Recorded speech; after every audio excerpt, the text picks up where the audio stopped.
So, because we don't have a lot of time, Okay. is it okay if we have a minute about John Lennon?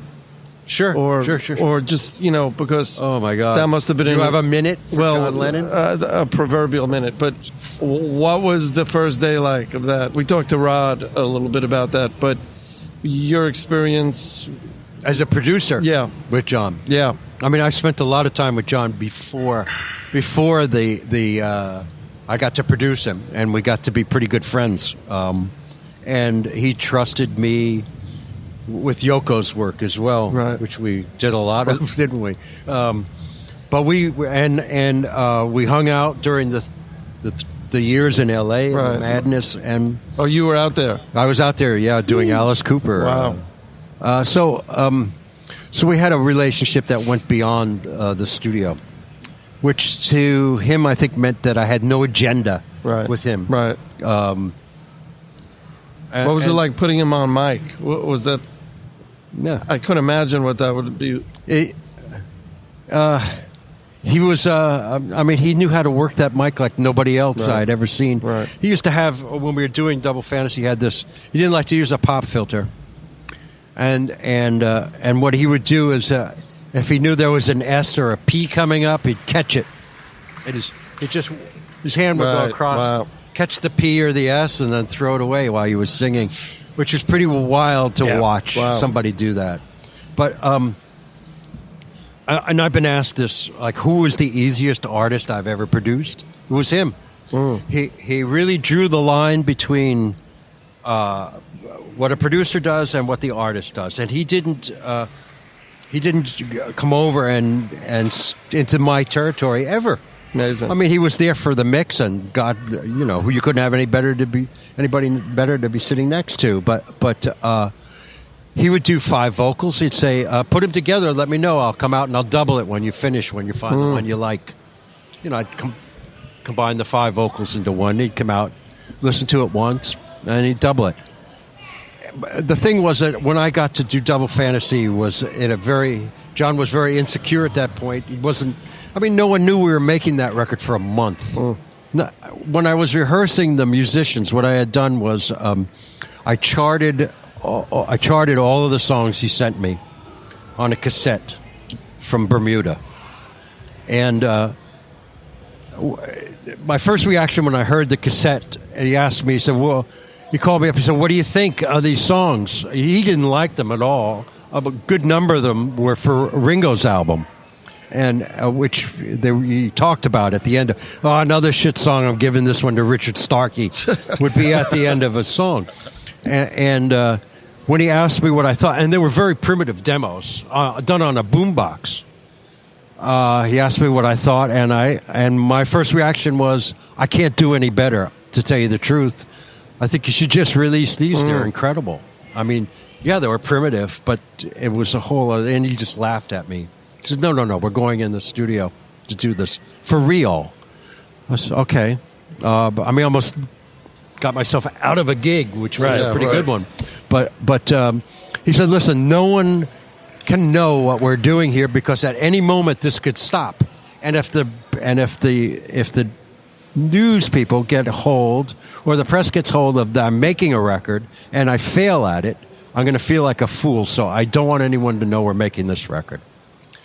So he wanted musicians that were his contemporaries, so that if he called out a song, which he did frequently, to jam an old Everly Brothers song or something, or a Buddy Holly song, or a Cochran song or something, they would know it. He wanted contemporaries. So I hired a band of his contemporaries.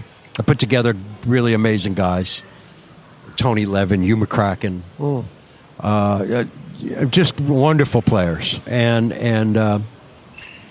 then I went to SIR and I rehearsed with them, and I had charts. I had charted out the songs. I'd done arrangements for him. He let me do the arrangements.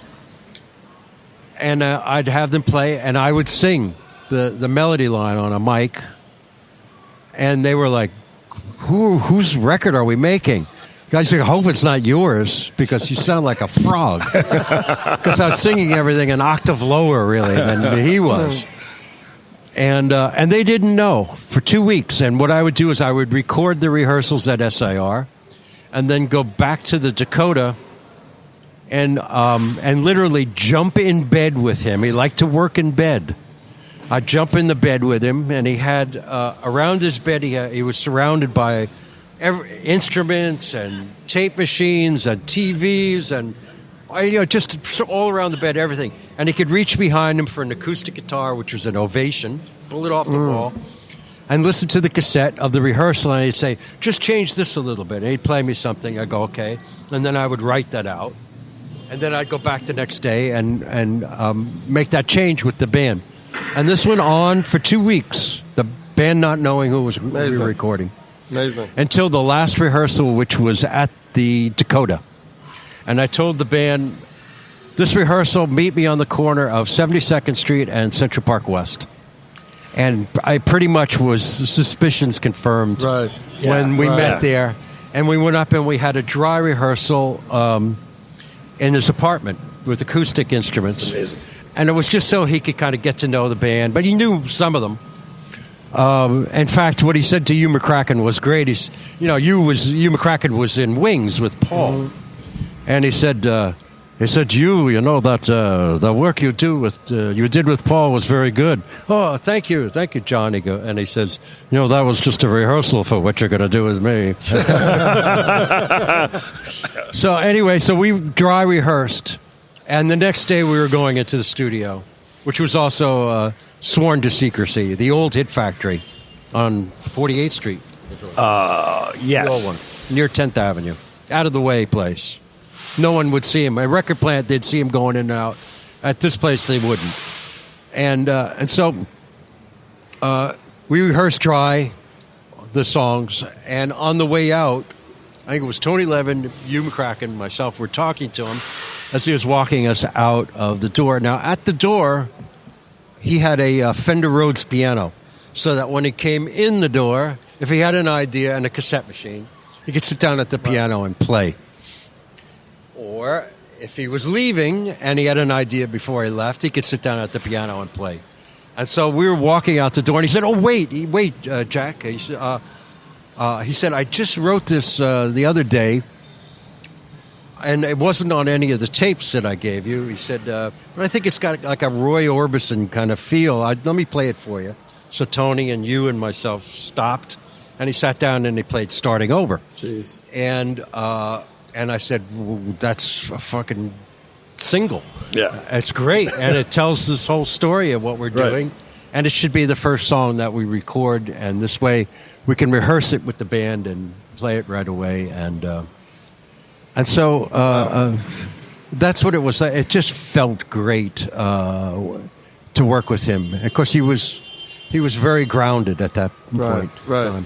And do any of those cassettes or do any of those things exist? So, some of it came out. Some of it was released. The Beatles finished 2 of them, and it was funny because they did it from copies. And I was with Ringo a couple of weeks ago. In fact, Ringo gave me this. It says "Peace and Love." I was with Ringo, and he said, "I lost my copy of the tape." He said, "Do you have one?" I said, "You guys should have asked me." I said, "I have the original, like the first generation. You could have done Real Love and Fly, from my tape." So Real Love is from that? Yeah, that was on my tape. And so I made a CD copy for Ringo and gave it to him a few weeks ago.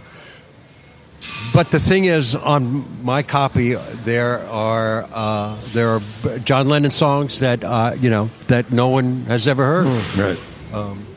And I don't know if they'll ever be heard. But anyway, I get to hear them. Right. And it's incredible. And and I miss him, and I truly believe that it would be a different world if he were here with us. Yeah. Amen. Yeah. That's pretty epic. Wow.